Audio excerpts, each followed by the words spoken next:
Oi, gente! Como que vocês estão? Nessa época mais fria do ano, a gente costuma ficar mais gripado, né? Sem contar que ataca as alergias, a rinite e tudo mais. Eu mesma que sou alérgica, sou prova viva disso, hein? Aliás, se vocês perceberem meu olhinho um pouquinho mais inchado hoje, é por conta disso. E cuidar da nossa saúde, a gente sabe que é muito importante. E aqui na Voz da População, a gente te ajuda nisso. Toda terça-feira, a gente traz dicas, notícias e responde às suas dúvidas em relação ao seu bem-estar. Desse jeito, você sempre fica por dentro do que acontece no seu corpo e como fazer para ter uma vida melhor e mais saudável. E vamos começar com as perguntas de vocês aí de casa. Mandam pra gente e também pro Dr. Luiz Piovesani, que responde todas as suas dúvidas. Pode soltar a vinheta do Alô, Doutor!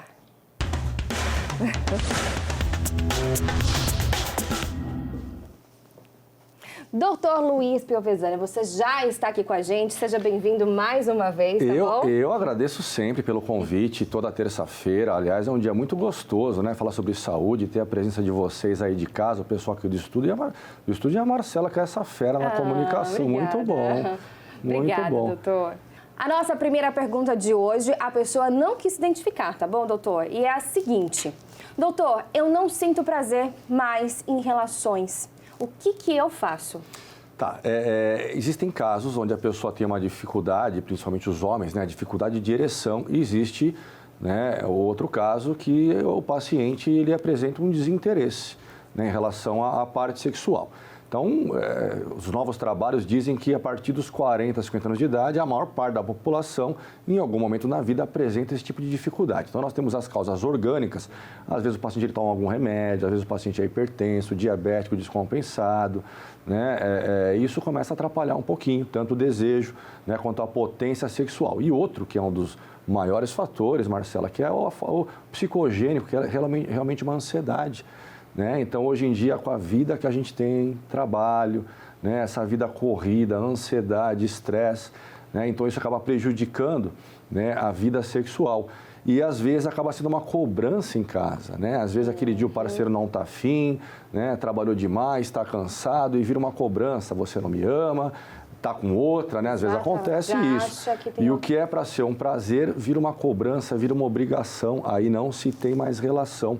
Então, por isso que existe o terapeuta sexual, bom passar no médico, né? Fazer os exames laboratoriais para ver se de repente não tem alguma doencinha, alguma comorbidade que pode estar atrapalhando, tá? Agora, a relação sexual é um momento de prazer e não de ansiedade. Então, isso sempre tem que ser identificado pelo profissional que está atendendo a paciente. Agora, é muito comum, tá? É muito comum, mas fique tranquila que se resolve. Tá certo. Doutor, você também falou bastante, aí reforçou essa história que acontece bastante com os homens, mas também pode acontecer com as mulheres e às vezes está até relacionado a algum problema hormonal, né? Com certeza, com certeza. Embora as pessoas achem, me procuram bastante para o seu endocrinologista, acho que a maior causa é a parte hormonal e não é. A imensa esmagadora maioria, principalmente nos pacientes mais jovens, realmente a parte aí da ansiedade, Marcela, que é o que mais acomete hoje em dia aí os distúrbios sexuais, tanto na ereção, né, quanto na vontade, no desejo sexual. Tá certo. Sem contar, então, gente, resumindo, olha só, o psicológico manda em tudo, inclusive no corpo, né, doutor?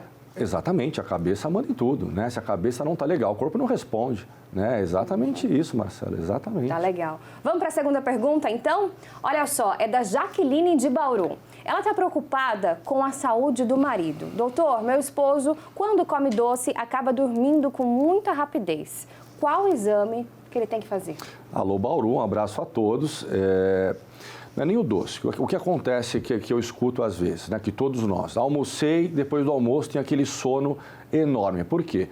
É um excesso de carboidrato, um carboidrato de alto índice glicêmico. Eu vou produzir também, junto com o efeito rebote, muita insulina. E meu corpo gasta muita energia para conseguir metabolizar aquilo.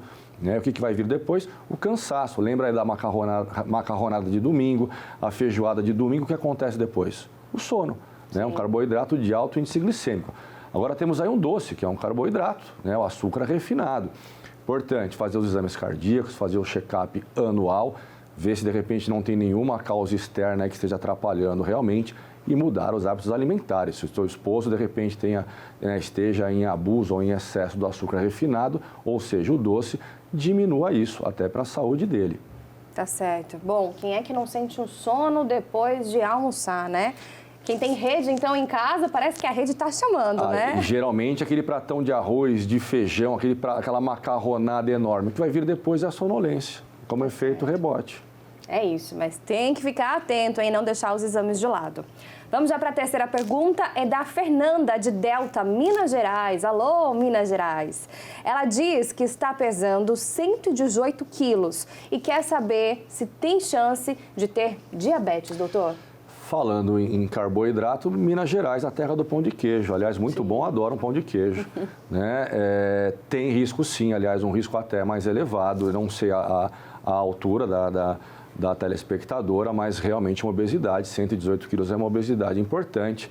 Né? E a circunferência abdominal, né? A gordura em região abdominal leva a uma coisa que nós chamamos de resistência periférica à insulina. Então, o pâncreas ele começa a fabricar muita insulina para manter o paciente com níveis de açúcar no sangue em valor normal.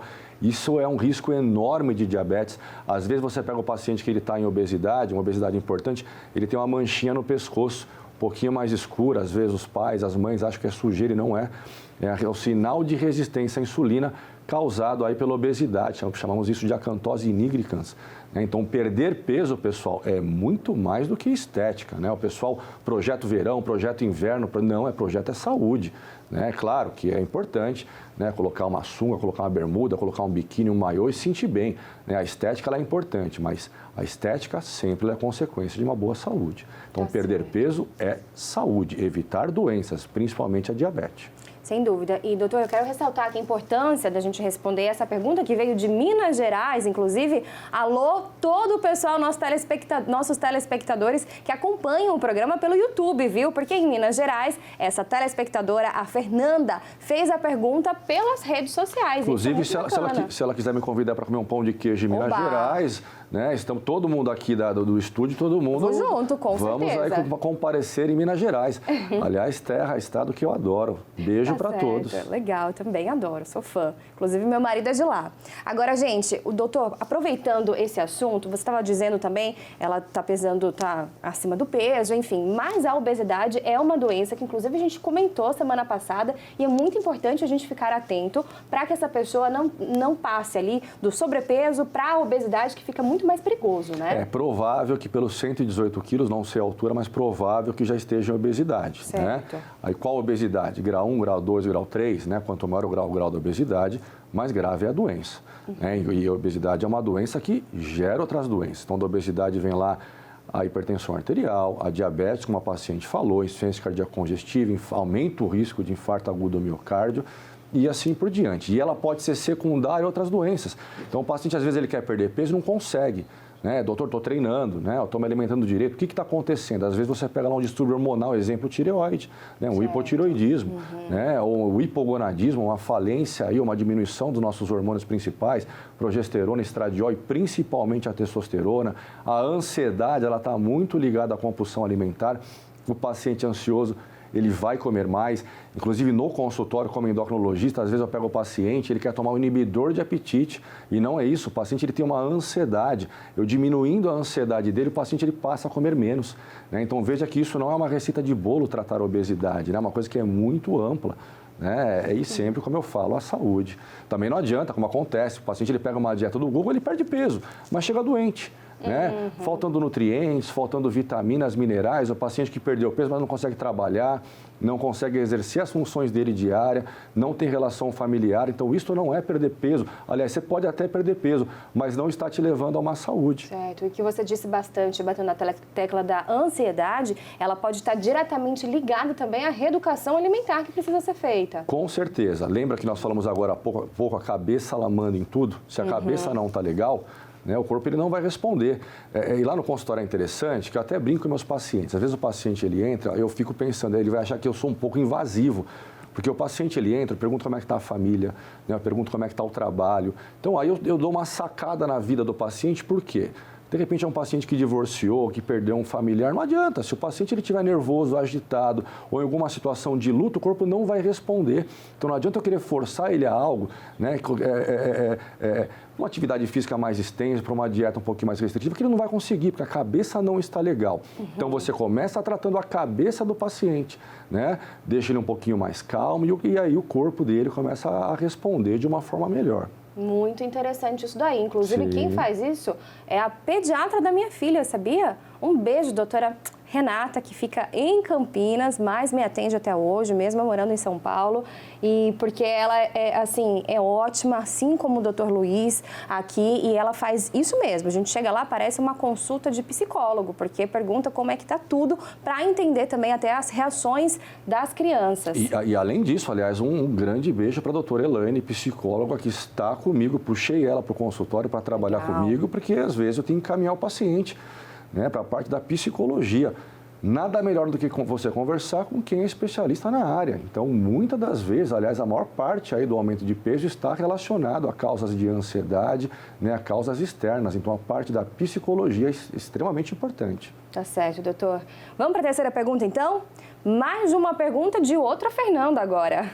O questionamento dela é o seguinte: eu tenho um ovário policístico.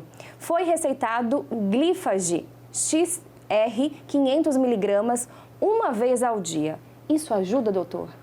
Perfeito, conduta perfeita, Fernanda, é a segunda Fernanda do dia.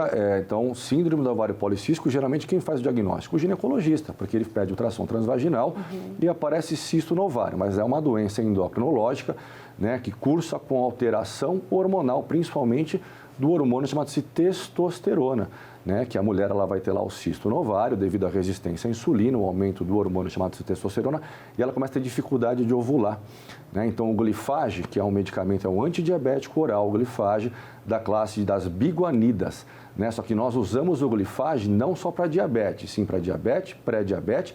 Síndrome do ovário policístico também é uma indicação, porque eu acabo inibindo um pouquinho, diminuindo um pouquinho a resistência à insulina, né? Diminuindo, né, o cisto no ovário e melhorando a ovulação do paciente. Só que, para qualquer médico que você passar, o tratamento, vão orientar os pacientes. O tratamento da síndrome do ovário policístico é perder o peso. É isso que nós sempre estamos falando dia após dia aqui no programa. Então, o remédio ele é coadjuvante ao quê? A mudança do estilo de vida, a tua atividade física e a alimentação e assim por diante. Tá certo. E é importante também a gente ressaltar que o doutor, ele é endocrinologista, ele é especialista, por isso ele tem aí todos os estudos para responder a pergunta dela. Porque, como ele disse, ela provavelmente procurou um ginecologista, teve o diagnóstico ali da doença e teve que procurar um endócrino, como a gente diz, né? Que é o responsável por tratar esse tipo de doença. Tanto a ginecologia quanto a endocrinologia, os dois acabam mexendo no caso. Às vezes a própria ginecologia já entra com o Glifage, pede avaliação da endocrinologia, as duas especialidades, as duas áreas vão tocando o caso. Legal. E puxando a orelha do paciente, sempre perder peso, a atividade física, né, a alimentação correta e a parte medicamentosa. Tá certo. E como o doutor aqui disse também, cuidar da mente, porque a mente manda no corpo inteiro. Se a cabeça não estiver boa, o corpo não vai responder. As pessoas acham, confundem muito. Por exemplo, eu vou pegar lá um caso, um diabético do tipo 2. Isso eu faço em todas as consultas. Então, um paciente diabético, né, ele entra ou com colesterol alto, ou com triglicerídeos alto, ele entra no consultório, doutor, o remédio não funciona. Estou tomando remédio e não tenho resultado. Eu pergunto, o que você está tomando de remédio? Me saca uma lista de remédios que vai daqui até Campinas. Eu pergunto sempre, este é o tratamento de diabetes? Este é o tratamento do colesterol? Sim, doutor. Não. O tratamento de diabetes é o próprio paciente. O tratamento do colesterol, o próprio paciente, é a mudança de estilo de vida em 70%. Qualquer literatura que eu for ler sobre o assunto está lá na primeira linha. Mudança de estilo de vida. Então, o que acontece? O paciente ele pega o remédio, coloca embaixo do braço, Marcela, e usa como se fosse uma muleta. Toma o remédio, está tudo bem. Não é, pessoal. É perder peso, é ter uma vida saudável, né? Então, o remédio ele tem que fazer a parte dele. Tem que tomar o remédio, sim, né? Mas o paciente tem que fazer a parte dele também. Não adianta achar que tomando o remédio tudo vai sumir. Não é assim. Não é assim. Pois é. Doutor, já a Renata, de Sertãozinho, perguntou o seguinte: o que causa queda de cabelo? Tem uma lista grande, né? Renato, isso é uma resposta ampla. Inclusive, eu estou tendo uma queda de cabelo aqui e tomar as entradas, né? Coisa que faz parte da vida, mas vamos lá, vamos tentar te ajudar. Então, queda de cabelo é multifatorial, tá? Principalmente nas mulheres, né? Às vezes lá, excesso de produto químico no cabelo, chapinha em excesso, acaba o fio se tornando um pouquinho mais fino e quebradiço. Lembrando, Marcela, que em média nós perdemos aí de 80 a 100 fios de cabelo ao dia, só que eles nascem de novo, tá? Agora, alguns medicamentos podem exacerbar um pouquinho aí a queda de cabelo, alguns antidepressivos, alguns anticoagulantes. O Covid, né, que nós estamos vivendo agora, no período gestacional, com a alteração dos hormônios placentários, eu posso ter uma exacerbação de queda de cabelo, ansiedade, hipotiroidismo, anemia é outra causa. E tem a alopécia androgenética, né, que é quando você herda isso de família. Então, esse paciente ele tem exacerbação de uma enzima chamada 5-alfa-redutase, que vai transformar a testosterona em dihidrotestosterona e isso faz cair cabelo. Mas tem medicamentos para isso, tem tratamento para isso, né? Então, dermatologia, endocrinologia, né, tem que estar preparada para atender esses pacientes. Então, qual é a sua causa? Aí precisa saber, né, passar numa avaliação médica. Doutor, como você explicou aí, tem bastante causa que pode estar atrelada à queda de cabelo, então eu acredito também que tenha muita dúvida, não só sobre a causa. Vamos lá, se um paciente hoje chega no seu consultório dizendo, doutor, acho que estou tendo queda de cabelo, porque como você disse, é comum a gente perder fios durante todos os dias, né? Qual é a primeira coisa que você faz? Vamos supor, eu estou chegando no seu consultório e falo, doutor, estou tendo queda de cabelo. O que você me fala? Tá, então chegou o paciente, a Marcela chegou no consultório, nós vamos fazer um inquérito, né? Toma algum remédio, tem alguma doença, alguma comorbidade, sinais e sintomas, durmo bem, não durmo bem, a parte alimentar é de extrema importância, né? Às vezes está faltando algum nutriente, no caso aí, né, a anemia, e nós vamos fazer exames laboratoriais. Então, vou fazer uma pesquisa geral para saber se algo está acontecendo. Só que eu sempre peço a avaliação de outra especialidade, que chama-se dermatologia. Então, no caso, aí eu sempre gosto da dermatologia junto no caso, né? Então, eles vão investigar também, às vezes vão passar lá alguma loção, algum medicamento, e eu vou investigar como endocrinologista as causas hormonais, as causas de anemia e assim por diante.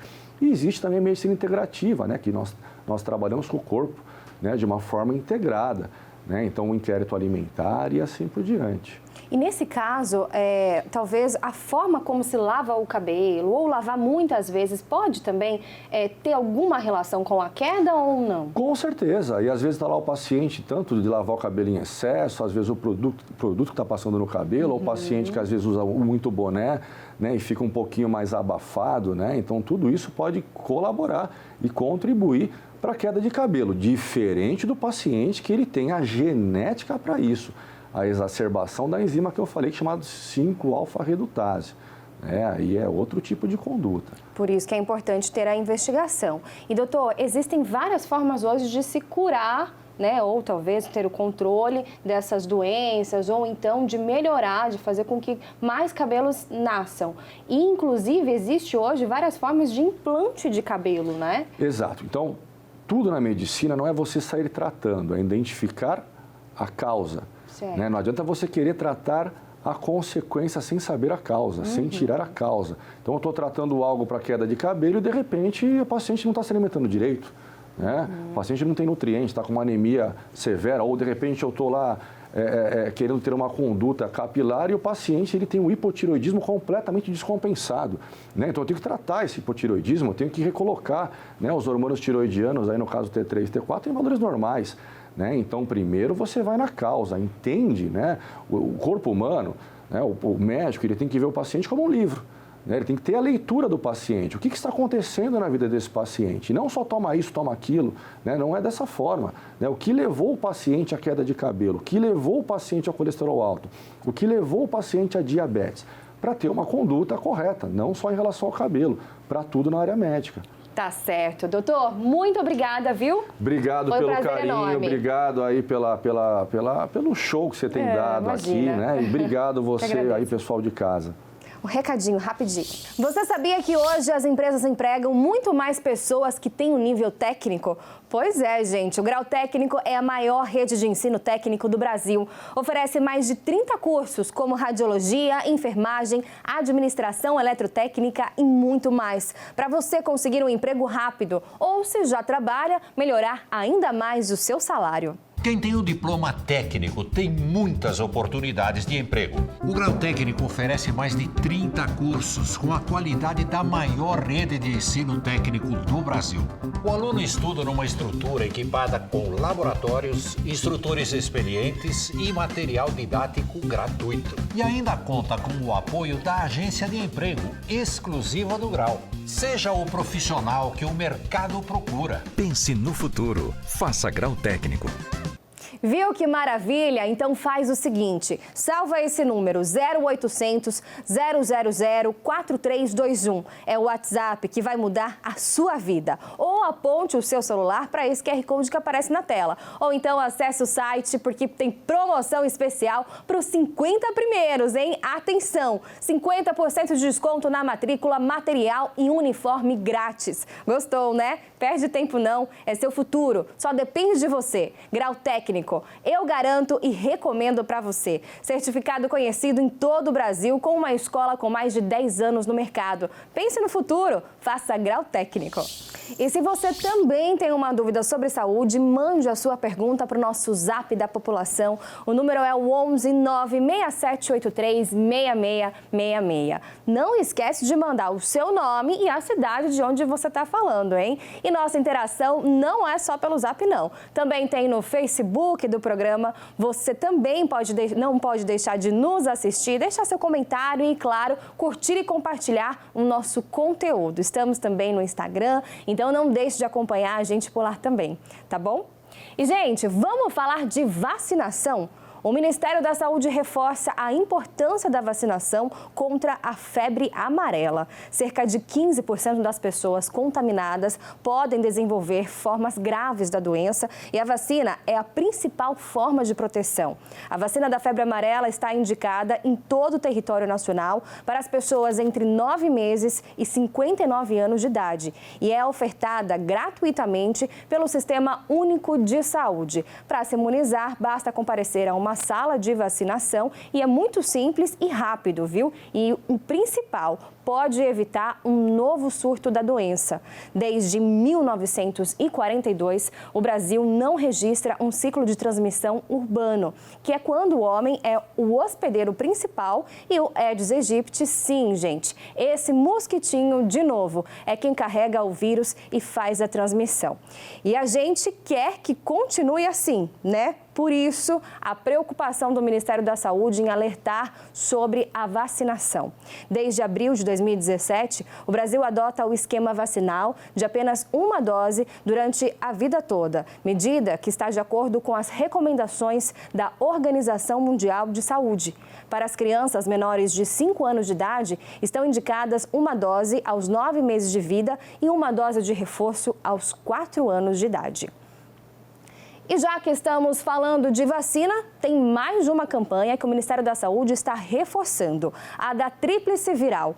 Como o próprio nome já diz, ela protege contra 3 vírus: cachumba, rubéola e também o sarampo, que acabou de fazer parte de uma campanha de vacinação para imunizar crianças e profissionais da saúde. No calendário nacional de vacinação, o imunizante está disponível para pessoas de 12 meses a 59 anos de idade, sendo recomendadas 2 doses até 29 anos e uma dose de 30 a 50 anos, em pessoas não vacinadas. Adulto também toma vacina, não é só criança não, viu, gente? E a gente cresce a esquecer de voltar no posto de saúde, mas não pode. A vacinação é a forma mais eficaz de prevenção contra o sarampo, por exemplo. E quando o governo faz campanhas como essa, o objetivo é interromper a circulação do vírus e reduzir complicações e o número de óbitos pela doença. Sabe aquela frase que nossa avó sempre fala? Prevenir é o melhor remédio. É bem por aí, viu? Evitando que a doença circule, o governo evita hospitais lotados e pessoas correndo riscos. Então, faça sua parte também. Vá se vacinar. Essa agora, gente, é para as mamães e papais. Você sabe como cuidar da dentição do bebê? Dos dentes, gente? A partir do surgimento do primeiro dente de leite, é recomendado iniciar a higiene bucal com escova macia e pasta de dente sem flúor, hein? Atenção! E quanto mais cedo se começa a ensinar a criança hábitos saudáveis, melhor vai ser quando ela se tornar um adulto. E agora tem toda essa orientação de graça, viu? Durante o pré-natal. O SUS oferece o pré-natal odontológico, que prevê atenção em saúde bucal materno-infantil. Olha só que novidade mais legal.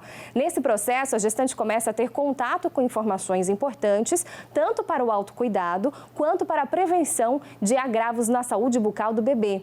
Os dentes de leite, mesmo sendo substituídos no começo da vida, são extremamente importantes, pois são os responsáveis por guardar o espaço para o dente permanente, permitir o desenvolvimento e crescimento da boca e da face da criança e também o desenvolvimento da fala, mastigação e ingestão dos alimentos. Que novidade mais bacana! Eu adorei, na minha época ainda não existia isso, tá bom, gente? Então, mamães, gestantes, aproveitem e é tudo oferecido pelo SUS. Um rápido recadinho, a gente já volta.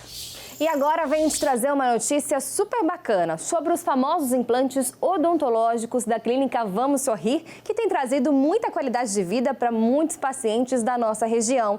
E você pode ser o próximo a ter essa satisfação. Seu implante odontológico está mais perto do que você imagina. Só quem precisa de um implante sabe o quanto é difícil não poder fazer, não é mesmo? Seja pelo preço, por não ter um profissional de confiança, receio ou tudo isso junto. Mas na Vamos Sorrir, nada disso acontece. Lá todos os profissionais são qualificados, trabalham com tecnologia de primeira e segurança. Chegou a hora do seu tão sonhado implante. Então me escute, vá ainda hoje na Vamos Sorrir. O profissional vai te avaliar e tirar todas as suas dúvidas. Acesse o site vamossorrir.com.br ou mande um WhatsApp para o número 11 97538 3192 e fale com o atendente da Vamos Sorrir. Está um presente em Botucatu, em Lins, em Marília e também em Matão. Vamos Sorrir? É sorriso completo.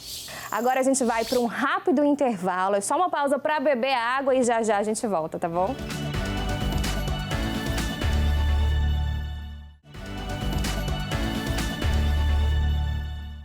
Estamos de volta e eu quero falar com vocês. Você aí de casa já me segue lá nas redes sociais? O meu @ é Marcela Munhoz no Instagram e eu compartilho com vocês os bastidores aqui do programa e também meu dia a dia. Então me segue lá para você ficar por dentro de tudo, porque o nosso programa também fica disponível no canal do YouTube. Então se quiser rever alguma dica, compartilhar com a família e também com os amigos, é só ir lá.